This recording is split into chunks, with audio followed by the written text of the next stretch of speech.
हरे कृष्णा। जगत गुरु श्रील प्रभुपाद की जय। हम लोग मंत्र 13 पर, ईशोपनिषद मंत्र 13 पर डिस्कस कर रहे हैं और यहाँ पर बताया जा रहा है कि जो सभी कारणों के परम कारण भगवान की उपासना करने का फल अलग है, और जो परम नहीं है जैसे देवी देवता, भूत इत्यादि, पितृ, उनकी उपासना करने का फल अलग है। और हमने ऐसा ही धीर जो विचलित नहीं हो रहे ऐसे आध्यात्मिक गुरु से सुना है, और उन्होंने बहुत अच्छे से विचक्षिरे बहुत अच्छे से उन्होंने एक्सप्लेन किया है। तो ये जो मंत्र है ये मंत्र 10 के उससे मिलता जुलता है बेसिकली। यहाँ पर बताया जा रहा है कि जो जतो मत ततो पथ है वो बेसिकली बेकार है, उसका खंडन हो रहा है। और भगवान भगवद गीता 9:25 में भी खंडन करते हैं।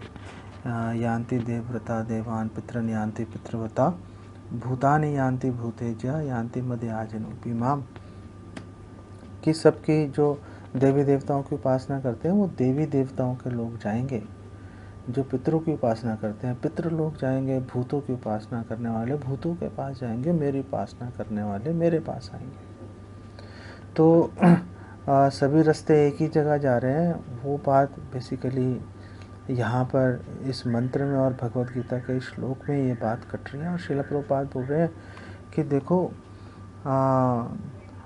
आप अगर जैसे अलग अलग लोकों पे जा सकते हो आप अपनी इच्छा के अनुसार, ऐसे ही आप इस घटिया दुखों से भरे हुए लोक में भी रहना चाहते हो तो वेल वो भी आप रह सकते हो। ऐसा नहीं है कि आप यहाँ इस लोक पे रहना कंटिन्यू नहीं कर सकते, आपके शरीर बदलते रहेंगे लेकिन आप यहाँ पे भी रह सकते हो।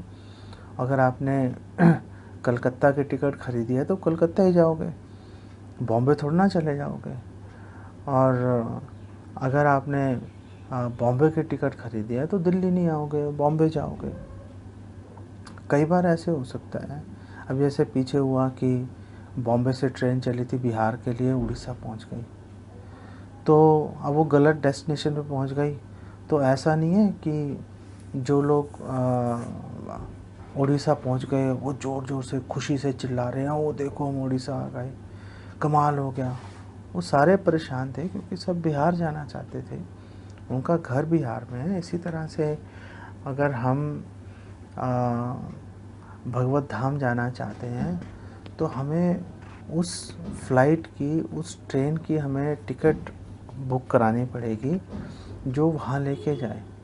अगर हम जाना वहाँ चाहते हैं चढ़ किसी और ट्रेन या प्लेन में गए तो डेफिनेटली गलत डेस्टिनेशन पे पहुँचेंगे और वहाँ जाके हमें कोई खुशी नहीं होगी, बल्कि वो चिंता का विषय बन जाता है। लेकिन जो ढोंगी गुरु होते हैं वो इस बात से सहमत नहीं होते, वो बोलते हैं नहीं जतो मत ततो पथ ही चलेगा। और लेकिन कई ऐसे मूर्ख लोग होते हैं कि वो उसको बेसिकली एक्सेप्ट कर लेते हैं कि नहीं यही बात सही है, जतो मत ततो पथ ही चलेगा। तो अगर हमने अक्लमंद बनना है तो गुरु परंपरा से सुनना पड़ेगा। शुश्रुमा धीरा नाम, धीर व्यक्ति से सुनना पड़ेगा। अगर नहीं सुनेंगे तो जो शिक्षा है वो बेसिकली विकृत हो जाती है, ख़त्म हो जाती है, और विकृत हो ही गई थी। इसलिए भगवान कृष्ण ने अर्जुन को भगवत गीता सुनाई। क्यों सुनाई? क्योंकि अर्जुन जो है भगवान कृष्ण से ईर्ष्या नहीं कर रहा था, भगवान कृष्ण का मित्र था। यहाँ पे एक बड़ी महत्वपूर्ण बात यह है, अगर आप भगवत गीता उठा कर देखोगे तो शुरू में हमारी गुरु परंपरा दे रखी है। वहाँ पर गुरु परंपरा में अर्जुन का नाम नहीं आ रहा। क्यों नहीं आ रहा? क्योंकि वो गुरु परंपरा में एक कॉम्बिनेशन चल रहा है। जैसे व्यासदेव जी के बाद में शुकदेव गोस्वामी का नाम नहीं आ रहा, मध्वाचार्य का नाम आ रहा है। तो इसका मतलब ये एक कॉम्बिनेशन है, और कॉम्बिनेशंस भी हो सकती हैं। ऐसा नहीं सोचना चाहिए कि नहीं यही परफेक्ट है। आप अपने जिस लाइन से आप जुड़े हुए हो उसके प्रति आपकी निष्ठा रहनी चाहिए, और दूसरे जो प्रमाणिक लाइनेजेस चल रही हैं, जो संप्रदाय चल रहे हैं, उनके प्रति भी आदर का भाव बेसिकली रहना चाहिए। दूसरी महत्वपूर्ण बात यहाँ पर यह है कि श्रील प्रभुपाद बोल रहे हैं कि देखो, भगवत गीता की बहुत सारी कमेंट्रीज़ हैं ऑलरेडी जब प्रभुपाद लिख रहे थे, लेकिन ऐसा नहीं है कि कोई भगवत गीता पे कमेंट्री है तो प्रमाणिक ही होगी। दो यहाँ पर पॉइंट्स आते हैं। एक बात है कि वो ज़रूरी नहीं है कि प्रमाणिक हो। बहुत सारे लोगों ने भगवत गीता पे टीका लिखी है, जबकि वो यही नहीं मानते कि कृष्ण परम भगवान है। और दूसरी बात यह है कि अगर प्रमाणिक किसी आचार्य ने, किसी गुरु ने टिप्पणी टीका की भी है, एक्सप्लेनेशन दी भी है, तो भी सजातीय वैष्णव का विचार हमें अंगीकार करना चाहिए। हम लोग प्रभुपाद नुगाए, रूपा नुगाए, हम लोग एक पर्टिकुलर मूड, एक पर्टिकुलर भाव हम लोग विकसित करना चाहते हैं। तो आप जिस जिस भाव को विकसित करना चाह रहे हैं, वैसे ही उन्हीं भाव के अंदर स्थित वैष्णव का संग करने से बात बनेगी। अदरवाइज़ क्या होता है कि बड़ी कन्फ्यूजन हो जाती है। एक बार मैं गया था, बॉम्बे में था, तो वहाँ पर मैं महानिधि महाराज से मिला। तो उन्होंने किताब लिखी है आर्ट ऑफ चैंटिंग हरे कृष्णा। तो मैंने उनसे पूछा कि क्या मैं एक बुक पढ़ सकता हूँ। मैं जुड़ा ही था, ये बात करीब सन 2002-2003 के आसपास की बात है। तो उन्होंने बोला हाँ आप पढ़ सकते हो। तो मैं बड़ा खुश हो गया। और उससे एक दिन पहले ही जो मुझे भक्ति में जिन्होंने जोड़ा, उन माता जी से मैं बात कर रहा था। उन्होंने बोला था नहीं आपको नहीं पढ़ना चाहिए। तो फिर मैं उन माता जी के वापस किया। मैंने कहा वो तो जो ऑथर है वो तो कह रहा है पढ़ सकते हो। तो माता जी ने बोला उनको क्या पता आपके बारे में, आपका क्या स्थान है, आप कैसे, आपकी क्या स्थिति है। तो जो आपसे, आपके बारे में अच्छी तरह से जानता है, जिनके साथ आपने समय बिताया है, उसको आपके बारे में पूरी जानकारी होती है। उसके डायरेक्शन के अनुसार चलना अच्छा होता है।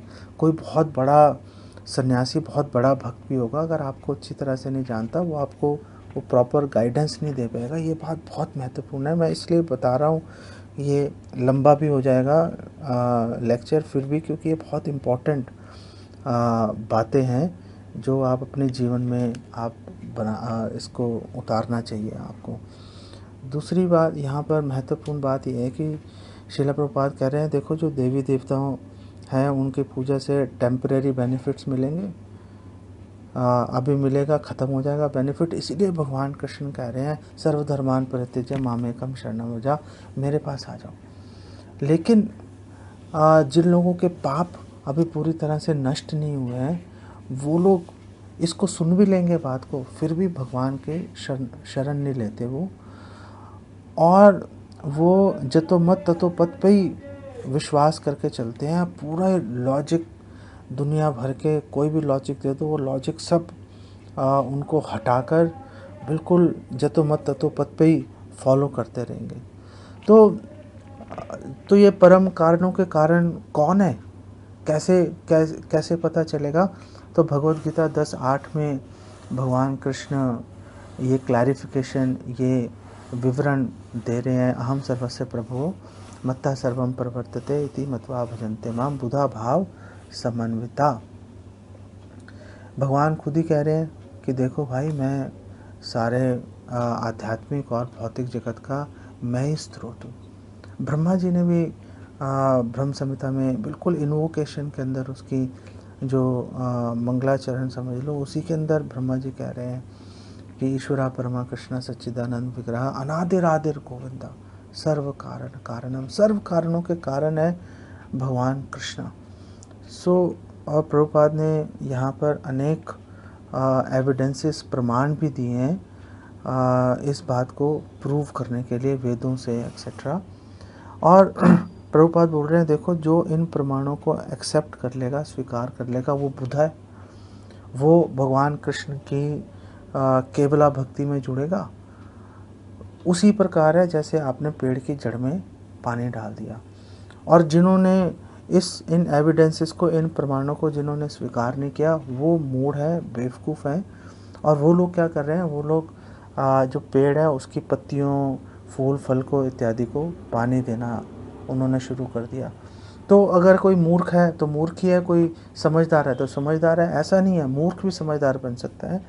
और अर्जुन हमारे सामने फैंटास्टिक, बहुत ही बढ़िया उदाहरण है कि अर्जुन पहले कंफ्यूज था, भगवत गीता सुनी और बुधा समझदार बन गया। और श्रील प्रभुपाद बोल रहे हैं देखो, ये जो नर सेवा नारायण सेवा वाला कॉन्सेप्ट है बहुत ही घटिया और बेकार आइडिया है।